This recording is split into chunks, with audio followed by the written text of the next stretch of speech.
بسم اللہ الرحمن الرحیم۔ السلام علیکم ورحمۃ اللہ۔ میرا نام ہے سید راحت شاہ اور آپ لوگ دیکھ رہے ہیں ہم پاکستانی لوگ۔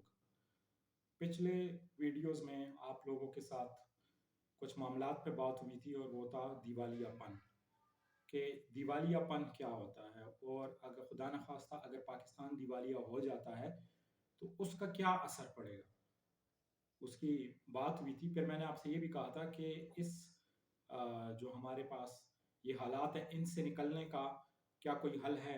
بالکل ہے۔ پاکستان ایک مضبوط ملک ہے، اتنا کمزور ملک نہیں ہے، اور آپ کو پہلے بھی بتا چکا ہوں کہ پاکستان میں اس طرح کے حالات یا اس سے برے حالات ماضی میں رہ چکے ہیں۔ تو اگر ہم اس سے نکلنا چاہتے ہیں تو کیا طریقہ کار ہے کہ ہم ان حالات سے نکل کے واپس ہماری جو معمول کی زندگی تھی اس پہ واپس آ جائیں؟ تو جو بھی ہم پلان بتائیں، جو بھی ہم حکمت عملی اپنائیں، ان کے کامیاب ہونے کے لیے 3-4 چیزوں کا ہونا بہت ضروری ہے۔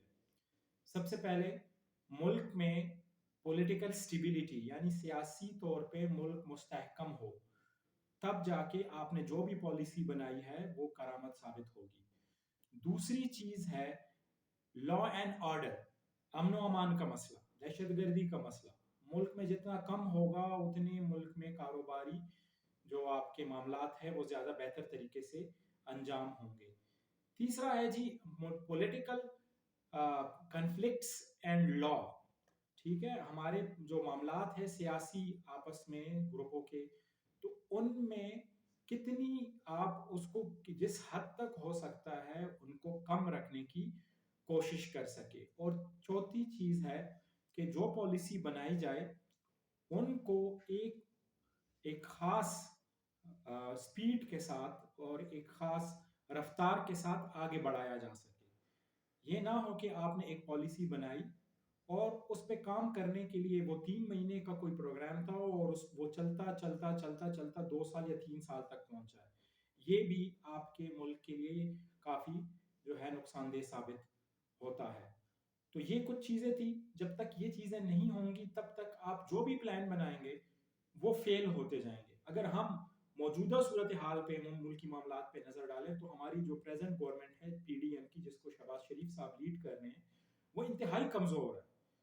172 ارکان چاہیے ہوتے ہیں اس گورنمنٹ کو سسٹین کرنے کے لیے، اور گورنمنٹ کے پاس 173 ارکان ہیں۔ 174 تھے جس میں سے ایک فوت ہو چکے ہیں، اب 173 ارکان رہ گئے ہیں۔ اس میں بھی 2 ارکان کاف لیگ کے ہیں، اگر وہ بیچ میں سے نکل جائیں تو 171 ہو جاتے ہیں، اور گورنمنٹ کو مطلوبہ جو تعداد درکار ہے وہ پوری نہیں ہوتی۔ اس کے علاوہ گورنمنٹ کے اپنے لوگ بار بار کہتے ہیں کہ ہم نے الیکشن کی طرف جانا ہے۔ اس کے علاوہ جو گورنمنٹ کے اتحادی ہے وہ بھی جو ہے بار بار اس طرح کے بیان دیتے ہیں کہ جس سے ملک میں جو آپ کے معاملات ہیں، آپ کے تجارتی معاملات ہیں یا آپ کے باقی معاملات ہیں، مالی معاملات ہیں، وہ کافی زیادہ متاثر ہوتے ہیں۔ ابھی تک گورنمنٹ نے کوئی ایکشن پلان نہیں دیا ہے، تقریباً 2 مہینے پورے ہونے کو آئے ہیں۔ تو میرے خیال میں یہ بھی ہمارے ملک کے جو مالی معاملات ہیں ان میں بہت ہی پیچیدگیاں پیدا کر رہا ہے۔ پھر لا اینڈ آرڈر کی بات کی جائے تو اگر ہم پچھلے مہینے کی بات کریں یا اس مہینے کی بات کریں تو آپ اگر دیکھیں تو خودکش حملے کافی ہوئے ہیں، اس کے علاوہ بم دھماکے ہوئے ہیں۔ تو یہ چیزیں بھی ہمارے ملک کے لیے بہتر نہیں ہیں۔ تو ہماری جو انٹیلیجنس ایجنسیاں ہیں ان کو بجائے اس کے کہ اپنے سیاسی مخالفین کی اس پہ لگایا جائے، پیروی پہ لگایا جائے، تو ان کا جو کام ہے ملک میں امن و امان قائم کرنے کا، اگر اس پہ لگایا جائے تو اس سے بھی ہماری مالی معاملات کافی بہتر ہو سکتے ہیں۔ چلے پلان کی بات کرتے ہیں۔ میں نے آپ سے کہا تھا کہ اگر ایک بندہ، عام سا بندہ، میری طرح ایک عام بندہ اگر اس طرح کی سوچ رکھتا ہے اور کچھ پلان ذہن میں رکھتا ہے تو ہمارے ملک میں بہت قابل لوگ موجود ہیں جن کے پاس ان سے کافی بہتر پلان ہو سکتے ہیں۔ چلے بات کرتے ہیں جو میں آپ کے ساتھ ڈسکس کرنا چاہتا ہوں اپنے سننے والوں کے ساتھ اور دیکھنے والوں کے ساتھ۔ ان کے سامنے میں یہ کچھ ایک چھوٹا سا پلان رکھتا ہوں۔ موجودہ صورتحال سے نکلنے کے لیے ہمیں کافی زیادہ افہام و تفہیم کی ضرورت ہے۔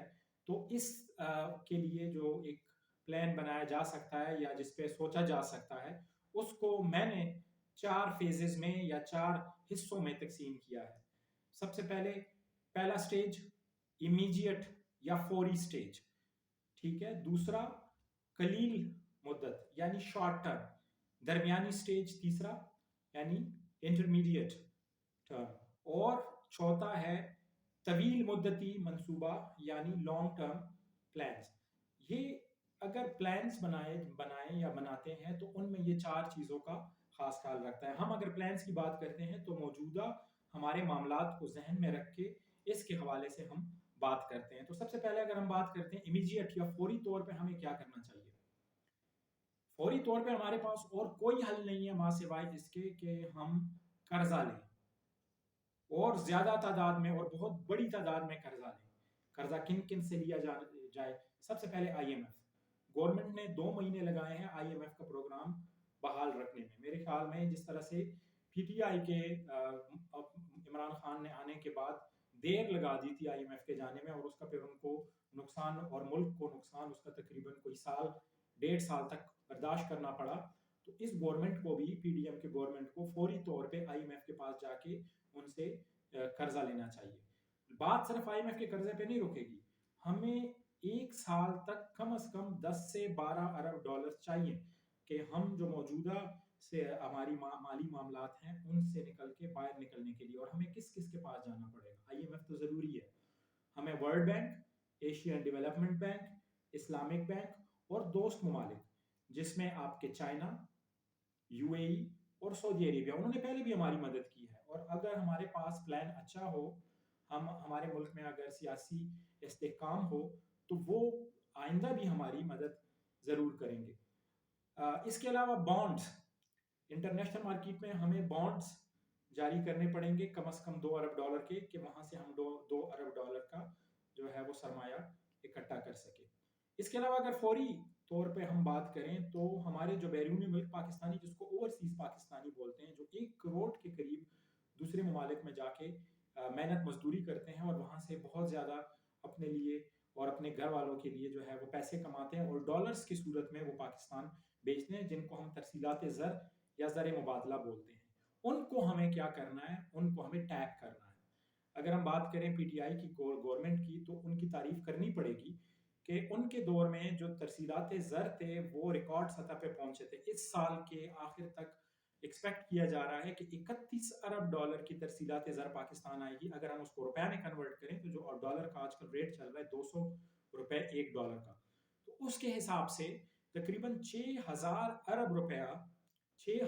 ارب روپیہ جو بیرونی ملک پاکستانی ہیں انہوں نے پاکستان میں بھجوائے ہیں. اور یہی وہ پیسے ہیں جو مختلف جگہ پہ استعمال ہو رہے ہیں. وہ ہاسپٹلز میں استعمال ہو رہے ہیں, وہ آپ کے بازاروں میں استعمال ہو رہے ہیں, وہ آپ کے ریل اسٹیٹ میں استعمال ہو رہے ہیں, ان سے گھر بنائے جا رہے ہیں, ان سے گاڑیاں خریدی جا رہی ہیں. تو آپ دیکھ لیں کہ ہمارے ملک میں ایک بہت ہی جو پازیٹیو ایک اکنامک ایکٹیویٹی ہو رہی ہے, اس میں ہمارے بیرونی ملک پاکستانیوں کا ایک بہت بڑا ہاتھ ہے. ہاں, یہاں پہ میں ایک بات بتاتا چلوں کہ ہمارے بیرونی ملک پاکستانی ابھی بھی جو پیسہ بیچ رہے ہیں ان کا تقریباً 20 سے 25% ابھی بھی ہنڈی اور حوالہ کے ذریعے سے ملک میں آ رہا ہے. تو اس پہ گورنمنٹ کو فوری طور پہ کچھ ایکشن لے کے ان کو جو ہے وہی پیسہ جو کہ ہنڈی حوالہ کے ذریعے سے آ رہا ہے اس کو بینکنگ چینل کے تھرو اگر وہ لے آتے ہیں تو اس سے گورنمنٹ کی مشکلات میں کافی حد تک آسانی ہو سکتی ہے. اس کے علاوہ ایمنسٹی اسکیم, پہلے ماضی میں بھی ہم ایمنسٹی اسکیمز دے چکے ہیں. جس طرح سے عمران خان کے گورنمنٹ میں ریل اسٹیٹ سیکٹر میں ایمنسٹی اسکیم آئی اور اس کا ہمارے ملک کے صنعتوں کو کافی فائدہ ہوا, ایک اکنامک ایکٹیویٹی جنریٹ ہوئی. تو اس گورنمنٹ کو بھی کوئی نہ کوئی ایمنسٹی اسکیم پلان کر کے دینی چاہیے تاکہ ملک میں, اور ڈالرز کے فارم میں دینی چاہیے تاکہ ہمارے ملک میں زیادہ سے زیادہ ڈالرز آ سکیں. موجودہ ہمارا جو بحران ہے وہ ڈالرز کے فارم میں ہے, باقی ہمارے ملکی معاملات اگر آپ دیکھ لیں, اس کو اسٹڈی کریں تو وہ بہتر ہے. پھر دوسرا ہم بات کرتے ہیں جی شارٹ ٹرم فیز کی. شارٹ ٹرم فیز میں اگر ہم بات کریں تو اس میں یہ پلان ہمارا جو ہے یہ 3 مہینے سے لے کر 1 سال تک کے عرصے تک یہ مشتمل ہوگا. اگر ہم شارٹ ٹرم کی بات کریں, پچھلی گورنمنٹ نے ایک پروگرام شروع کیا تھا, کامیاب جوان پروگرام, بہت اچھا پروگرام تھا. موجودہ گورنمنٹ بھی اس کو جاری رکھنا چاہتی ہے, ایک بہت اچھا قدم ہے جس میں بلا سود قرضے دیے جاتے ہیں نوجوانوں کو. تو اس میں یہی کہنا پڑے گا کہ آپ زیادہ قرضے دیں, لوگوں کو انکریج کریں, نوجوانوں کو انکریج کریں کہ وہ قرضے لیں. اور قرضے کس چیز کے لیے دیے جائیں؟